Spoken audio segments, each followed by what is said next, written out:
የተከበራችሁ በጌታ የተወደዳችሁ ወንድሞችና እህቶች በጌታ በኢየሱስ ስም ሰላም እላችኋለሁ። መጋቢ ኤልያስ ነኝ። እግዚአብሔር አምላክ የተባረከ ይሁን። ሁላችን ይህንን እግዚአብሔርን ቃል ስንሰማ ልባችንን ከፍተን እግዚአብሔር ደግሞ ለኛ ያለውን ሐሳብ እንድናውቅ እግዚአብሔር የሰጠን ነገር ቢኖር ቃሉ ነው። ክብር ለጌታ ይሁን። የእግዚአብሔርን ቃል ሁሉ ጊዜ ልክ ስጋችን ምግብ እንደሚመገብ ለስጋችን የሚያስፈልገውን ምግብ እንደምናበላው ልክ እንደዚሁ ደግሞ የእግዚአብሔርንም ቃል ደግሞ ለመንፈሳችን ዳግም ለተወለደው ለአዲሱ ሰዋችን ልናበላው ይገባል ማለት ነው። ስለዚህ የእግዚአብሔር ቃል የመንፈስ ምግብ ስለሆነ ሁሉ ጊዜ የእግዚአብሔርን ቃል ቅዱሳን ልናነብና ልንመገብ እንደገናም ደግሞ ልናሰላስልና እንደ እግዚአብሔር ቃል ደግሞ ልንኖር ይገባል ማለት ነው። ዛሬ እንግዲህ ለእናንተ እግዚአብሔር በልቤ ያስቀመጠው ቃል እዚህ አንደኛ ቆሮንቶስ ምዕራፍ 1 ቁጥር 30 ላይ ያለው ነው። የእግዚአብሔር ቃል ሲናገር እንደዚህ ይላል፣ ከእግዚአብሔር ዘንድ ጥበብና ጽድቅ ቅድስናም ቤዛነትም በተደረገልን በክርስቶስ የሆናችሁ ከእርሱ ከእግዚአብሔር ነው ይላል። ሃሌሉያ! ክብር ለኢየሱስ ይሁን። ከእግዚአብሔር ዘንድ በክርስቶስ ኢየሱስ ጥበብና በክርስቶስ ኢየሱስ ጽድቅ፣ በክርስቶስ ኢየሱስ ቅድስና፣ በክርስቶስ ኢየሱስ ቤዛነት እንደተደረገልን ይሄ ክፍል ይነግረናል። ክብር ለእግዚአብሔር ይሁን። ስለዚህ ክርስቶስ ለኛ ጥበባችን ነው። ክርስቶስ ለኛ ጽድቃችን ነው። ክርስቶስ ለኛ ቅድስናችን ነው። ክርስቶስ ለኛ ቤዛችን ነው። ክብር ለጌታ ይሁን። ስለዚህ እግዚአብሔር እንዲያስተምረን እስቲ ሁላችንም እንጸልያለን። ክብር ለእግዚአብሔር ይሁን። የእግዚአብሔር መንፈስ ያስተምራል፣ በእናንተ ውስጥ ያለው ቅባቱ ያስተምራችኋል ይላል። ስለዚህ ወገኖቼ እግዚአብሔርን ቃል ስትሰሙ ለእግዚአብሔር ቃል ጊዜ መርጣችሁ ትኩረት ሰጥታችሁ የምትሰሙበትን ጊዜ መርጣችሁ እንድትሰሙ በጌታ ፍቅር አደራ ልላችሁ ፈልጋለሁ። እግዚአብሔር አምላክ የተባረከ ነው። እግዚአብሔር ደግሞ በቃል ውስጥ ይናገረናል፣ ደግሞ ለኛ ያለውን ሐሳብና ፈቃዱንም ደግሞ ይገልጥልናል። ስለዚህ በዚህ ክፍል ውስጥ ያለውን ሐሳብ እግዚአብሔር በመንፈሱ ደግሞ ይገልጥልናል። ሁላችን ደግሞ ልባችንን ከፍተን ለእግዚአብሔር ቃል ትኩረት በመስጠት እንሰማለን። አምላካችንና አባታችን እግዚአብሔር በጌታ በኢየሱስ ስም እናመሰግንሃለን። ክብር ሁሉ ለአንተ ይሁን። እግዚአብሔር ሆይ ቃልህን ደግሞ ስለሰጠህን በጌታ በኢየሱስ ስም እናመሰግናለን። ለሕይወታችን ጌታ ሆይ በምድር ስንኖር የሚጠቅመን ሕይወታችንን ሊገነባ ሊያንጽ የሚችለው ያንተ ቃል ነውና እግዚአብሔር ሆይ በዚህ ሰዓት ቃልህ እግዚአብሔር ሆይ ሲነገር በቃል ውስጥ ባለው እግዚአብሔር ሆይ መንፈስ ጌታ ሆይ እያንዳንዳችንን እንድትነካን ጸልያለሁ።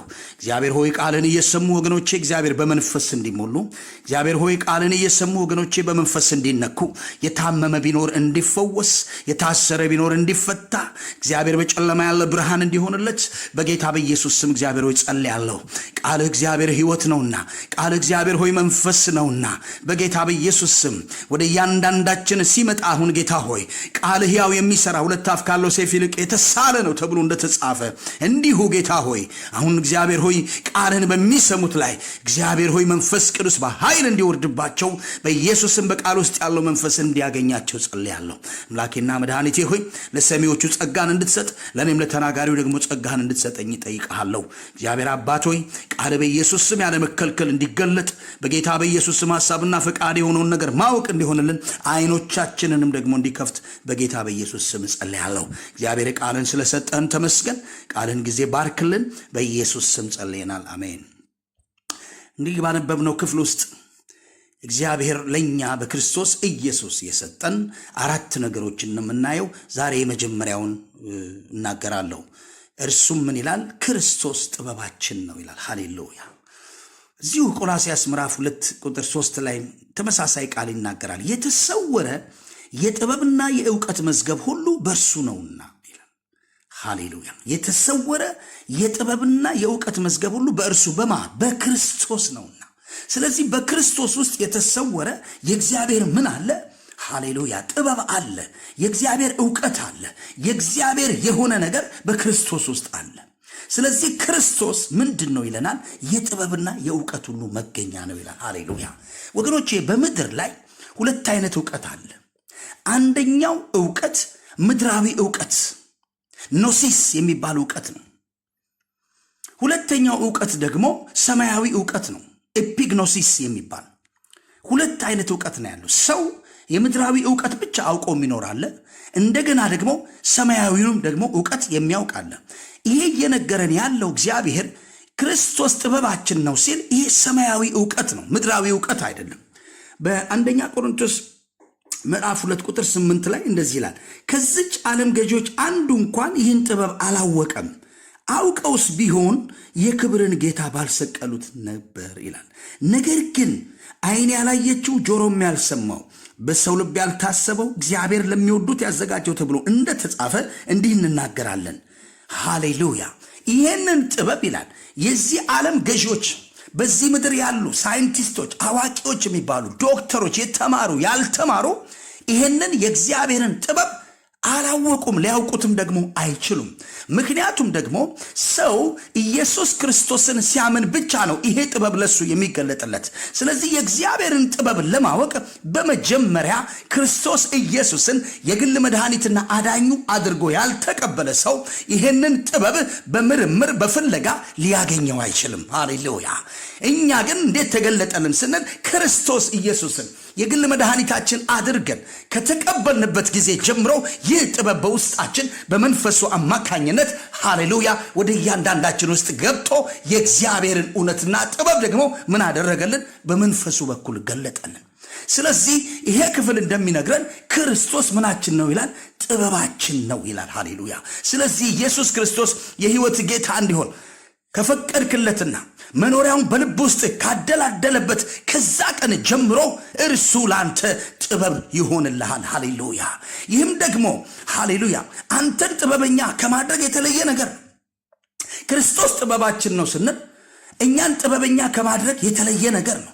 በአእምሮና በአስተሳሰብ ላይ ሃሌሉያ ጌታ በመሆን ትክክለኛውን እንድታስብ የሚመራ ማለት ነው። ጥበብ ማለት በምድር ላይ ስትኖር የሚመጣብን የትኛውንም ሁኔታ እንዴት አድርገ ማለፍ እንዳለብህ ዕውቀት የሚሰጥህ ሃሌሉያ መንገድ የሚመራ ነው ጥበብ ማለት። ያ ጥበብ ደግሞ ማን ነው ይላል? ክርስቶስ ነው ይላል። ሃሌሉያ!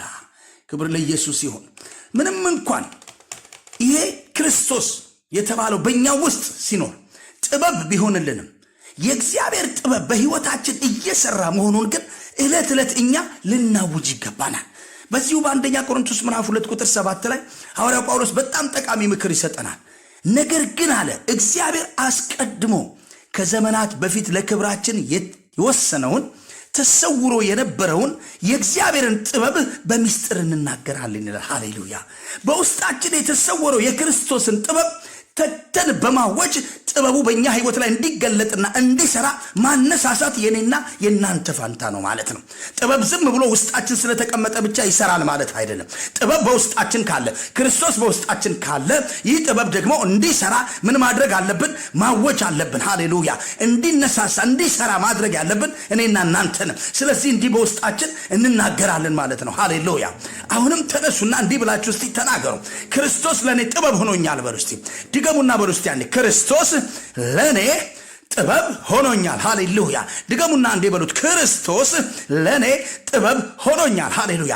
ይህ ጥበብ በእኛ ውስጥ ሲኖር ነገሮችን ለመረዳት ከተፈጥሮ በላይ ችሎታ ይኖረናል።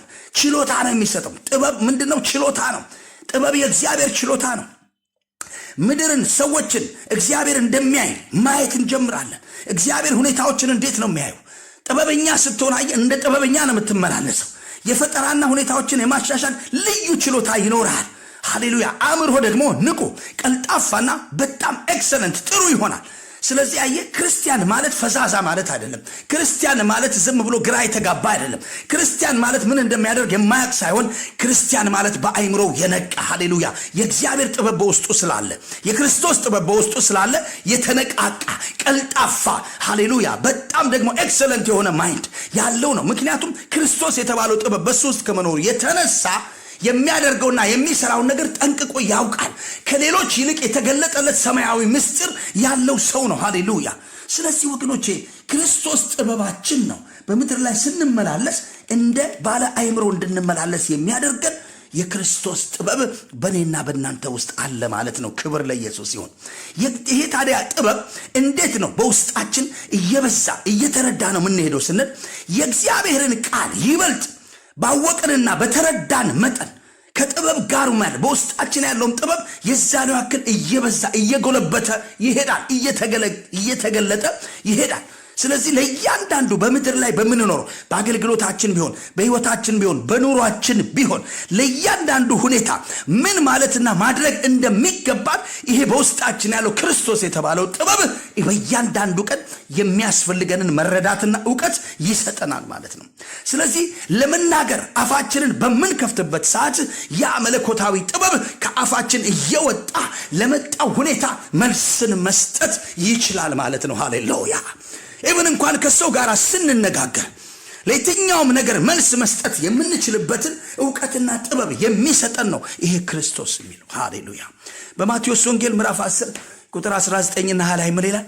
የተናገረው ቃል ይህንን የሚያመለክት ነው። ምን ይላል? አሳልፈው ሲሰጧችሁ የምትናገሩትን በዚያች ሰዓት ይሰጣችኋልና እንዴትስ ወይም ምን እንድትናገሩ አትጨነቁ። በእናንተ የሚናገር የአባታችሁ መንፈስ ነው እንጂ የምትናገሩት እናንተ አይደላችሁም ይላል። ሃሌሉያ። አየ በእኛ ውስጥ ያለው ክርስቶስ የሚናገር ነው። ጥበብ ምን ይላል? በሌላ አነጋገር ይናገራል ማለት ነው። ሃሌሉያ።